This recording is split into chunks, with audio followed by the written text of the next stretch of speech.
Hello everyone, welcome back to my channel. কাল ছিল কালী পুজো, আর কালী পুজোর দিন সন্ধেবেলায় আমরা চারজন মিলে চলে যাচ্ছি মেদিনীপুরের খুব জাগ্রত লুচিপদ্দা মায়ের কাছে, যেটা হবিবপুরে হয়। ওখানে আমরা সন্ধেবেলায় প্রদীপ দেখাতে চলে এসেছিলাম। তারপরে ওখান থেকেই সামনে ছিল সিদ্ধেশ্বরী মায়ের কাছেও চলে এসেছি এখন প্রদীপ দেখাতে। তো তারপরে একটু আইসক্রিম খেয়ে এখন মেদিনীপুরের বড় মায়ের কাছে চলে এসেছি। তারপর বাড়িতে এসে বাবা মায়ের সাথে আমাদের বাড়ির আশেপাশে যে মন্দিরগুলো আছে সেখানেই চলে এসেছি প্রদীপ দিতে। প্রত্যেক বছরই আমরা দিই। এই মা হচ্ছেন কাঁতকালীর মা, মীরবাজারে কাঁতকালীর মা। আমরা যেহেতু সন্ধ্যেবেলায় গিয়েছিলাম তাই তখনও পুজো শুরু হয়নি।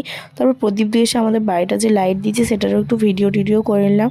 তারপরে রাত্রেবেলা আমি আর ভাই মিলে চলে এসেছি বোম ফাটাতে। আমি তো খুব একটা বোম ফাটাতে পারি না, তবু ভাইয়ের কাছে থেকে একটু বোম ফাটানো শিখেছি। আমার ভীষণই ভয় লাগে, তবু কী আছে, কালী পুজো তো, তার জন্য একটু বোম ফাটিয়ে নিচ্ছি।